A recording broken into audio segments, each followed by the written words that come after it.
Comme il est de coutume dans le monde musulman, ceux de la Guinée célèbrent le Mawlud dans la nuit de vendredi à samedi. Cette fête commémore l'anniversaire de la naissance du prophète Mohammed, paix et salut sur lui.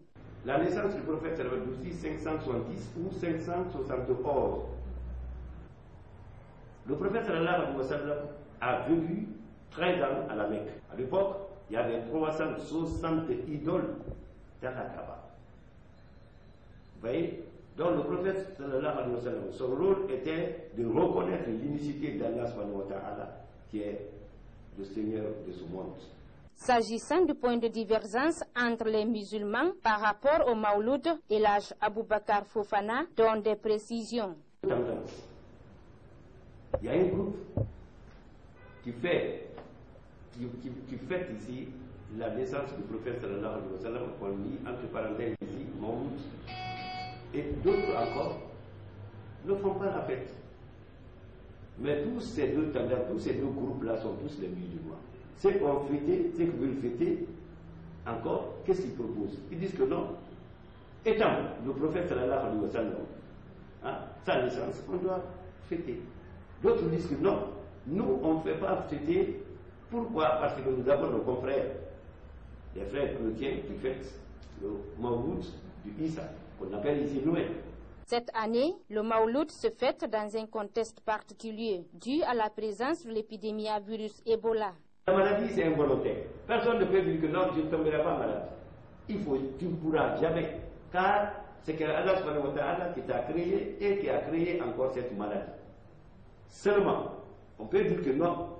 Si, par exemple, quand on est dans les mosquées, les regroupements là, est-ce que vous regroupez les gens? Est-ce que vous comprenez? Ça, c'est des risques. Et le prophète sallallahu alayhi wa sallam nous enseigne, dans Amal Yubik, il a Malal Yubik. Tout ce que tu vas hésiter, tu hésites de faire, il faut l'écarter. Si tu vois les rassemblements veulent créer encore des chaînes de contamination, on peut dire que non, qu'on laisse problème de fait, de naissance. Pourquoi ça provoque? Est-ce que vous comprenez? C'est quelque chose qui est involontaire. Si tout problème de virus là qu'on ne voit pas, un par un, donc de telle sorte que c'est inconnu encore, qui a atteint le virus, tu ne connais pas. A rappelé que le secrétaire général adjoint des affaires religieuses a fait des bénédictions pour la Guinée à cette nouvelle année 2015 qui sera une période électorale et invite tous à la sagesse et à la retenue afin que la paix règne en Guinée.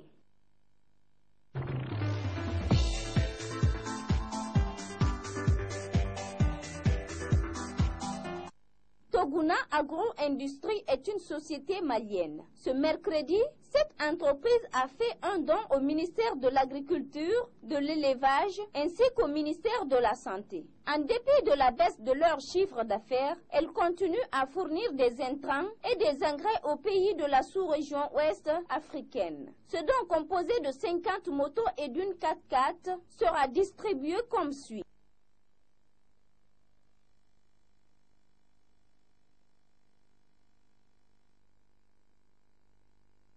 Cette année, nous n'avons même pas gagné les marchés. Moi, ça n'a pas arrêté notre coopération avec le ministre de l'Agriculture. Je suis guinéen, je suis malien, les deux pays, c'est le même pays. Si on est capable pour aider la Guinée, pourquoi on ne peut pas aider la Guinée? Pour la ministre de l'Agriculture, c'est dans les moments difficiles qu'on reconnaît ses amis. C'est en cela que cette entreprise a toujours été au chevet du ministère de l'Agriculture. C'est avec beaucoup d'émotion que nous recevons ces clés qui nous sont offertes par un partenaire qui a accompagné, qui a suivi le ministère de l'Agriculture dans les bons moments, mais qui montre aussi que dans les moments difficiles, en l'occurrence depuis que la Guinée souffre de cette épidémie à virus Ebola, la société Toguna prouve encore une fois les liens séculaires qui existent entre le Mali et la Guinée. En ce qui concerne le ministère de l'Élevage, ces dons seront utilisés à bon escient. Ça démontre ce que l'autre avait dit en son temps, que le Mali et la Guinée, c'est les deux poumons d'un même corps. Ils nous ont soutenus au moment difficile où vraiment la Guinée était, notre même avenir était en péril. Ils ne nous ont pas fermé les frontières et ils viennent de confirmer que cela, l'amitié reste. Nous restons reconnaissants à la République du Mali et à la société Toguna. Ces dons sont offerts dans le cadre de la lutte contre Ebola. A signaler que depuis quelques années, cette entreprise fournit de l'engrais aux paysans.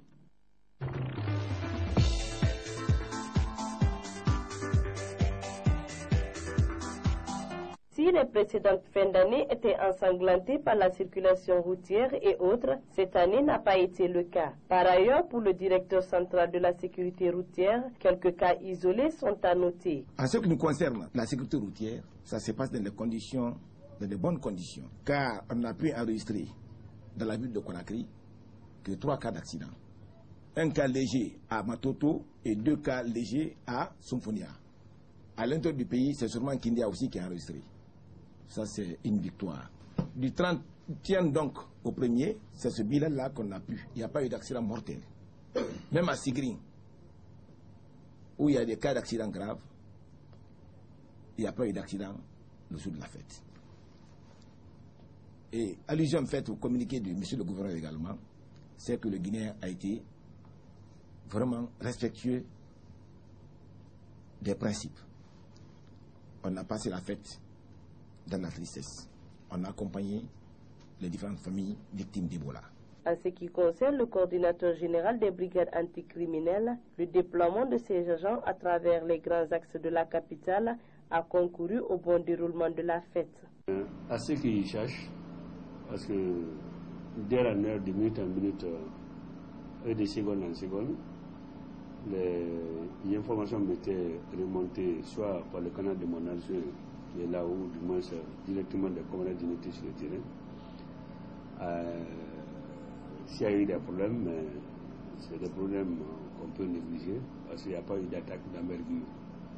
Parce que nous, quand les gens sont là mal intentionnés, c'est-à-dire veulent attaquer ou du moins sur les actions, et nous intervenons. Donc, dans ces conditions, la fête s'est bien déroulée.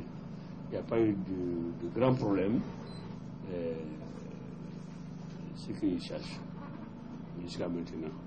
Parce que la seule chose, ça c'était hier, où vraiment on m'a apporté une arme. C'est que ça, c'est un de mes agents qui a vraiment raté un des malfaiteurs. Certainement qui se préparait pour une éventuelle attaque aussi. Voilà ce que l'agent m'a déposé, ça c'était hier, aux environs de 16 heures. Et donc, c'est pour dire que nous ne nous embarrons pas à salir que ce soit les fêtes ou pas. Tous les jours, matin et soir, les gens sont sur le terrain. Ils se battent à leur manière pour pouvoir endiguer le banditisme. Selon Amidou Babacar Sarr, plusieurs mesures sont prises pour cette nouvelle année. Entre autres, le désengorgement de la circulation urbaine, le déguerpissement des marchands tout au long des voiries. Quant à la sécurité routière, elle aussi revoit d'autres mesures.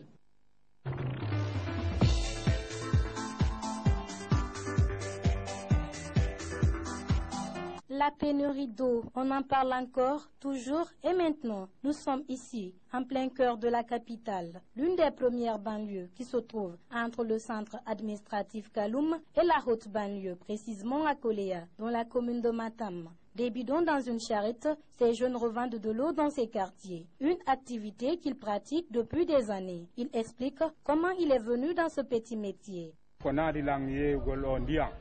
golle go ala quoi si golle go no wodi no on tigi na tano e dum kono ko angal golle go ala ko wota on tigi na to jugol naati dum do no débrouillade kono mi nebi e dum do trou on tigi de no yide intérêt mun quoi intérêt ne mun on tigi si yalti ye gollo e bay intérêt mun quoi wonde e bay wan wa 60000 wonde wan wa 80 nebi wo way hari la yeide quoi har la yeide café noir café wala restaurant quoi hari la yeide kono bay min no mi yeidata don men dum annaki nacciti dum don mi jokki dum don. Plus loin, cet autre confirme qu'il est fier de ce métier car il arrive à subvenir à ses besoins et satisfait ses clients sur le plan hygiénique. Bay mi fuddi ke yeide ndiyam mi tawi bidoru ko 1000 francs woni yeeyude min ni joni bay mi do taaki ka quartier do jama fo no andilan mi yo mi jippin piri o mi duita piri o mi yeeyira ɗiɗi 1500 tati 2000 on tuma min mi fuɗɗi yeyde ndiyam mi yeeyi ndiyam ha no hawrodirten ɗo ni haɗa yandi min jeeji on ko yon ɓowdu wallitade men no min heɓira ndiyam par ce que hay si mi yeeyi ka pompi ko guere min heɓirta ndiyam koye mi ranwa. L'occasion est opportune à tous ceux qui, de près ou de loin, souffrent par manque d'eau en pleine capitale. Ici, à Matam, les citoyens se plaignent de cette mauvaise image que représente la ville de Conakry. Le minimum d'eau obtenu à partir de ces vendeurs dans les bidons, dont la plupart des citoyens consomment, n'est pas du tout assaini, du moment que cette maladie dévastatrice à virus Ebola règne. À cela vient s'ajouter la présence des eaux stagnantes et les décors d'ordures partout, ça et là, à travers les lieux. Pour ces femmes, c'est tout à fait des difficultés. Il reste à savoir s'il faut continuer d'acheter l'eau chaque matin ou s'occuper des autres frais de la maison.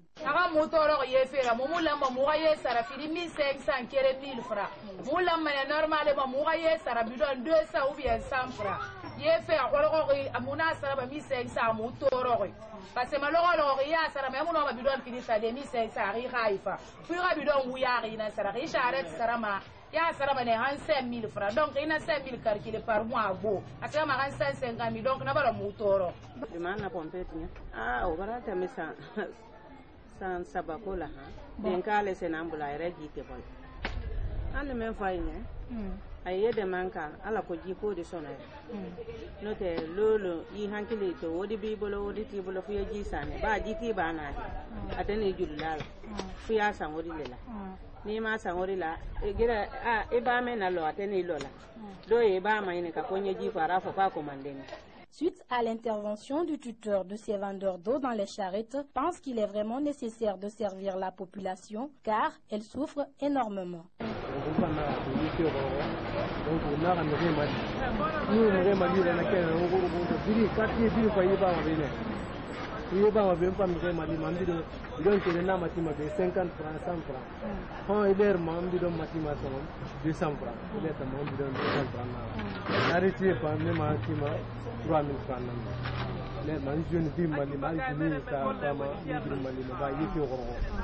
A rappeler qu'il est grand temps d'agir, car si par ailleurs il y a des révoltes dans ce pays dit de château d'eau d'Afrique de l'Ouest, c'est dû d'une part à cette incapacité de subvention des besoins de la population en eau et en électricité qui constituent les besoins primaires.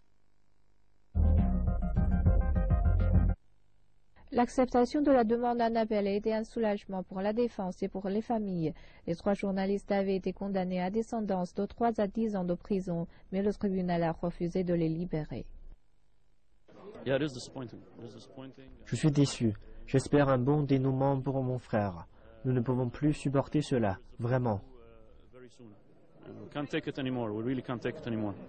Les termes de libération des accusés ne sont pas sous la juridiction du tribunal. Seule l'accusation ou le juge désigné pour le nouveau procès ont le droit de mettre fin à 7 années de détention. Parmi les accusés se trouvent des journalistes australiens et canadiens. Leurs familles espèrent les voir jugés dans leur pays et non en Égypte. Notre avocat a soumis la requête à la présidence car la nouvelle loi pourrait être appliquée dans son cas et il pourrait être jugé au Canada car ses conditions de santé se détériorent. Plusieurs recherches ont été retenues contre les journalistes, dont leur soutien aux frères musulmans que l'Égypte a ajouté à sa liste d'organisations terroristes. L'accusation a introduit des recours, ce que nous avons fait. Nous avons dit que le tribunal n'avait pas été formé conformément à la loi et avait refusé des éléments clés de notre défense. Elle considère toute personne travaillant pour Al Jazeera comme un membre des frères musulmans, ce qui n'est pas le cas. Une date doit être donnée d'ici 30 jours pour le nouveau procès. Les procédures devraient prendre beaucoup moins de temps que pour le premier procès. Le président Al-Sisi avait exprimé sa sympathie pour les accusés et déclaré que s'il avait été au pouvoir à ce moment-là, il n'aurait pas envoyé leur cas devant un tribunal. Beaucoup s'attendent donc à une grâce présidentielle si le nouveau procès les déclare coupables, mais la présidence n'a pas fait de commentaires sur ce point.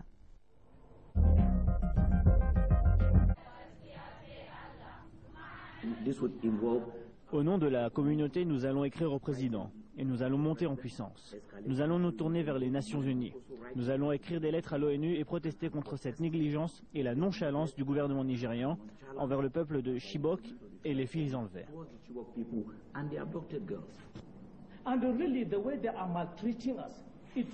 Vraiment, le gouvernement nous maltraite. On dirait qu'ils font tout cela intentionnellement, afin de nous provoquer ou simplement afin d'anéantir les gens de Chibok complètement. Et je me dis, si le gouvernement ne peut pas prendre des mesures, alors demandons aux Nations Unies de venir à notre aide. Et si les Nations Unies nous rejettent, nous ne savons plus quoi faire. Benjamin Alipanga, avocat du parti du Mouvement national de résistance, déclare qu'Amama Mbabazi a été illégalement limogé de son poste de secrétaire général du parti. Le mandat de M. Mbabazi devait se terminer fin septembre 2015. Son limogeage soudain était apparemment injustifié. Qui a donné l'autorisation de mettre fin à son contrat? Un mandat de limogeage relève de l'article 41 des statuts du NRM. C'est la base. Cela ne relève pas de leur sort. Mbabazi a perdu son siège au congrès des délégués à la capitale Kampala il y a 2 semaines. Les pétitionnaires accusent le parti d'organiser un congrès sans donner de détails précis. Les soi-disant amendements ne sont connus de personne. Et même si ces derniers participent à un congrès des délégués, il n'y aura pas de débat car les gens qui prétendent participer au congrès ne comprennent pas les enjeux. Et pour nous, judiciairement parlant, il s'agit d'une affaire très importante. Selon le NRM, la raison du renvoi de M. Mbabazi est due à son manque de performance. C'est le moment d'amender nos statuts, que ce soit avec ou sans les problèmes d'Amama Mbabazi. Les statuts du parti sont voués à être amendés pour séparer les responsabilités du secrétariat des organes politiques. Car durant ces dernières années, nous avons été témoins de défis opérationnels. Nous avons un secrétariat dont certains membres sont politiciens, d'autres membres qui font partie des circonscriptions et des membres du gouvernement. M. Mbabazi est conscient de l'argument judiciaire de la Cour constitutionnelle. Il est également d'accord avec les problèmes soulevés. Hassan Cherif est égyptien et homosexuel. Médecin de 32 ans, il vit avec son compagnon. Mais selon lui, la situation des homosexuels s'est encore dégradée en Égypte depuis l'arrivée au pouvoir du président Abdel Fattah al-Sisi en juillet 2013. Maintenant, on vit dans la peur. À n'importe quel moment, la police peut entrer chez nous pour nous arrêter. On ne peut plus aller sereinement dans les lieux où on rencontrait d'autres gens, dans les cafés ou même les fêtes, car la police peut y faire des descentes. Le 7 décembre dernier, la police a interpellé 26 hommes lors d'un raid dans un établissement privé. La loi égyptienne n'interdit pas formellement l'homosexualité, mais plusieurs personnes ont été condamnées ces dernières années pour débauche. Abbas Showman est un représentant d'Al-Azhar, l'une des plus prestigieuses institutions théologiques de l'islam sunnite. Il soutient le rôle de l'État dans sa lutte contre l'homosexualité. Si le pouvoir et le président n'interdisent pas une telle turpitude, quelle est leur fonction? L'État est aussi soutenu par la population égyptienne. Selon une étude du centre de recherche américain Pew, seulement 3% des Égyptiens estiment que la société doit accepter l'homosexualité. Depuis le mois de novembre, 150 homosexuels présumés ont été arrêtés pour des accusations de débauche ou de prostitution. «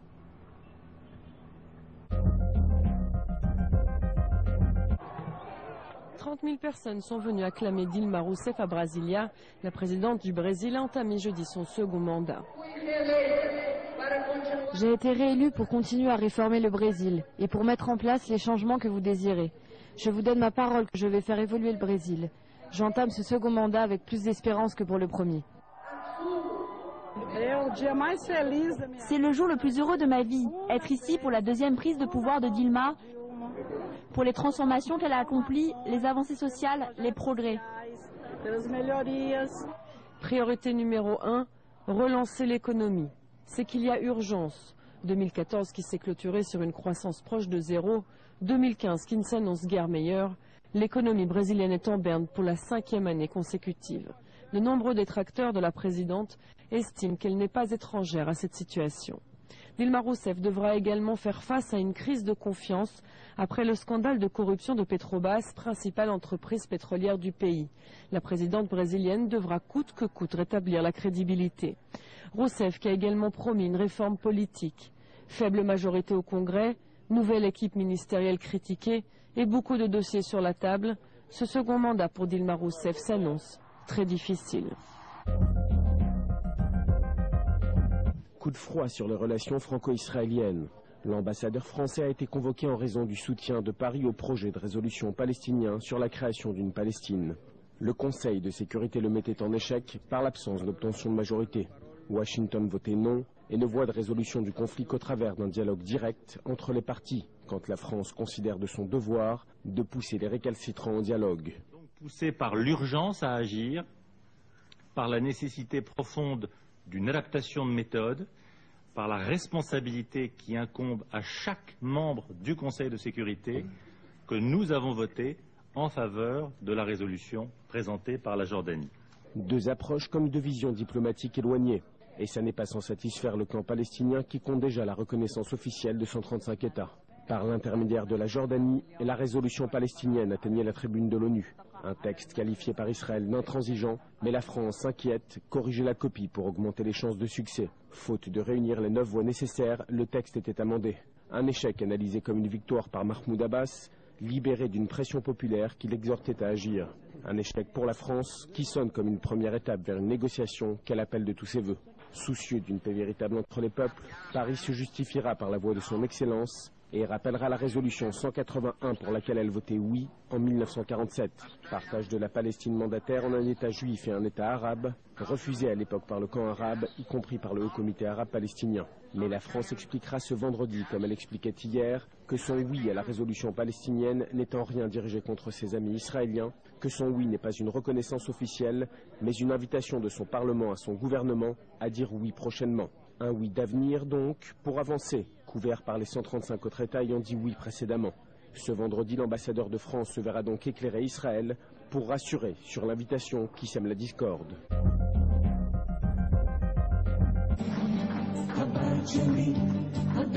Premier test réussi pour Netanyahou. Avec plus de 80% des suffrages, le Premier ministre vient de remporter la primaire de son parti, le Likoud. Loin, très loin devant son seul rival, le député Danny Danon. Une victoire sans surprise. Mais s'il a le sourire aux lèvres, c'est que Binyamin Netanyahou est satisfait de la composition de sa liste, moins hostile que prévu. Moshe Feiglin, le chef de file de la frange radicale, devrait ainsi perdre son siège de député, tout comme Tzipi Hotovely, une parlementaire proche du mouvement des implantations. Le ministre de l'Intérieur, Gilad Erdan, obtient la seconde place, juste devant le président de la Knesset, Yuli Edelstein. Ils sont suivis de près dans le top 5 par Israël Katz, le ministre des Transports, Sylvan Shalom, le ministre de l'Énergie, et la députée Miri Regev, connue pour ses diatribes contre les travailleurs immigrés, les Arabes israéliens ou encore la Cour suprême. Elle devient ainsi la première dame du Likoud et peut désormais prétendre à un portefeuille ministériel, si toutefois Netanyahou était appelé à former la prochaine coalition. Il semble que le Likoud a élu une excellente liste à tous les niveaux.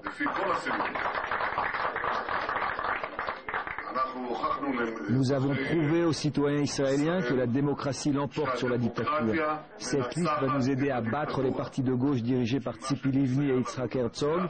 C'est une équipe gagnante qui va me permettre de rester au pouvoir et de continuer à Israël et à défendre sa sécurité avec notre esprit, l'esprit du vrai Likoud.